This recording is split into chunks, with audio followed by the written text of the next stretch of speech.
If you're like me, you hate paying taxes. Well, in this video, I'm going to show you exactly how to invest in real estate to save massive amounts of taxes that you can even use to cover your income from other non-real estate related activities. So check it out.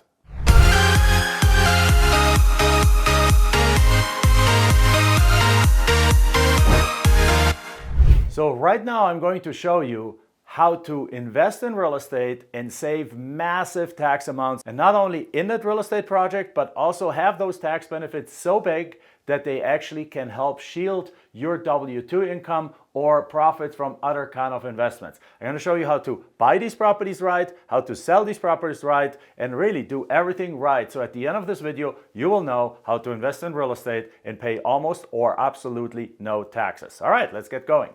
So in the real estate industry, we have a saying, there's 4 benefits of real estate investing. The first one is appreciation as the values go up. The second one is depreciation, which I will talk about right now.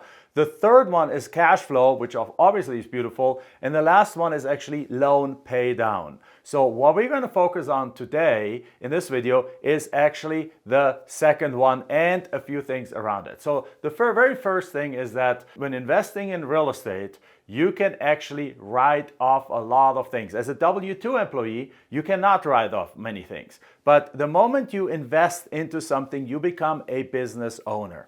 And as a business owner, ideally you want to own your real estate, perhaps even in a LLC that's separate from everything else you to do. So you are a business owner now. And as a business owner, you can write off all the things that you otherwise can't write off. Now, what are those things? Well, number one, let's talk about your car. So you have a job and you are driving your car back and forth to work. Well, guess what? That car, you cannot be written off. But as a real estate owner that has to go inspect the property, that has to go visit the property, that has to have perhaps a lunch meeting with the bank or with lenders and things like that, you at the very least get to write off a portion of that car. And as you build your portfolio, and if you have more real estate, over time you can actually write off the entire car, because it's only reasonable that somebody with 5 or 10 or 20 real estate pieces has to have a car to actually operate that business. So your business can have a car, and hey, you also use it to drive to your job.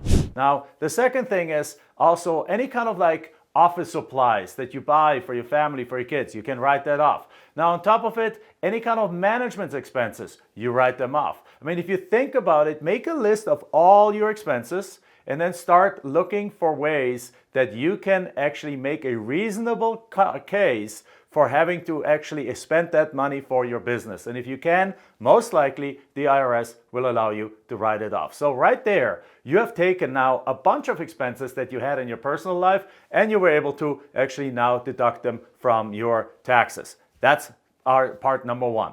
Part number two, let's look at the actual real estate.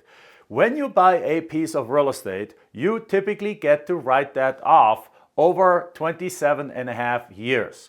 So let's look at a commercial property. Let's say you buy a 8-plex, so you buy a small apartment building, or you buy a rental house. You can write that off over time. When you buy, let's say, a $300,000 rental house, then you get to write off the house portion of that property, because some value goes to the land, but let's say 80% of that is the house. You get to write that off over 27 and a half years. So what that means is that is about $8,700 a year that you have as a write-off from that property. Now, on top of it, there's also what's called bonus depreciation. That's a law that's currently being stepped down. So in 2024, you can only depreciate 60% of all the stuff that is movable in the house, meaning the windows you can remove, perhaps the cabinet doors, the kitchen cabinets, and all those kind of things. So if you're interested in that, you can actually hire a company that does what's called a cost segregation study. They charge you like $500 per house or so.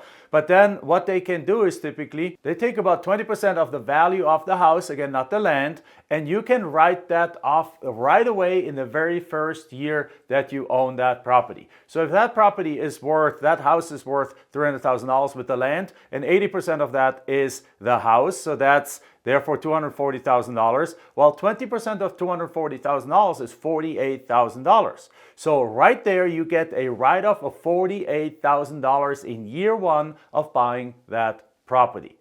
Now, that means that if you had $48,000 of gains, let's say from the stock market, and you sold some stock and you made $48,000, you can wash one against the other and you pay zero taxes on your stock market gains. How cool is that? But it doesn't end there. So depending on whether or not you want to do that cost segregation study or not, you either can have like about $8,700 in this example for as tax benefit ongoing for the next 27 and a half years, or you get a big chunk of $48,000 in year one, and then you get a smaller one, probably only like $5,000 or $6,000 every single year. But let's compare that against your cash flow from that property.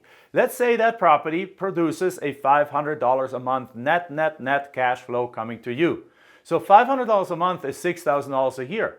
Well, can you see how the ongoing depreciation of, let's say, $6,000, or if you don't do the cost segregation study, then it's $8,700. The $8,700 a year that you get as tax deduction or as tax write-off, how that can wipe out the $6,000 a year in cash flow? That's one of the most beautiful things of real estate. It's what's called paper losses. So because the $8,700 is a deduction from your income, but it actually is not that you don't have to pay $8,700. You actually, the house isn't just as good as a shape as it was the year before.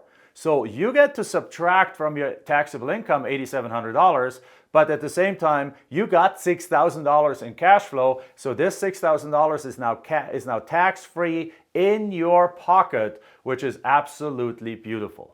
On the next kind of things, the downside of this, of course, is what happens when you sell the property.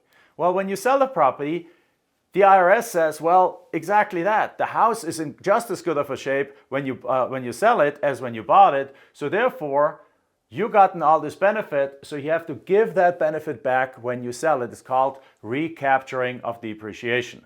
Well, that's bad news, right? However, unless you do what's called a 1031 exchange. And I created already another video about that. So make sure you look through my videos and find the 1031 exchange video. But in short, a 1031 exchange is a process where the government allows you to actually sell a property, then identify within 45 days up to 3 replacement properties that are similar in kind. So if you're selling one rental house, you buy another rental house, or you're selling one property, you're perhaps exchanging into a duplex or fourplex. All of that is okay as long as it's real estate into real estate. And what happens in the process is you now get to actually buy that new property as long as you close on it within a matter of 180 days and get to roll over all your profits from one property into the next property without paying a dollar in taxes. It's deferred. So eventually one day, when you sell that property and you don't do a 1031 exchange, at that point you got to recapture, at that point you have to pay taxes. But even there are ways to get around that, because you can defer that and do 1031 exchange for the rest of your life, and even have your children inherit these properties, and even they don't pay taxes, at least at the current tax law situation. So with that said, there's actually only one area I still want to talk about, and that is what if you, instead of buy and hold, flip? Well, if you flip, then unfortunately there's not a whole lot of good news. Because if you flip, guess what? You buy the property and you sell it. It wouldn't make sense to claim a lot of depreciation if you only hold the property for a couple of weeks. So you would have to do a cost segregation study and then you would recapture it right away. That doesn't make sense. So what happens is when you flip, you actually end up paying the much higher tax rate. You pay the personal income tax rate, but at the same time, still the very first one of the tax benefits, that still applies for flips or wholesales. Because when you flip, you run a business. You have the car, you have the stationery, you have the lunches, you have the gas money, you have all this kind of different things. And in the process, you get to write all of that off, even potentially some business trips that you do into other cities, because guess what? You got to look at real estate there. And as you do that all together, you can take a lot of expenses that you have in your life and run it through your business legitimately and officially and without the IRS actually having any objections to it. And as a result, you still drop your tax rate dramatically. So whichever way you look at it, real estate is the best way to save taxes. With that said, I have written a book covering our wealth strategy that plays along both the income generation, tax savings, and overall philosophy on how to create wealth. That book is called Forever Cash, and you can simply get it right now by going to www.freelandbook.com.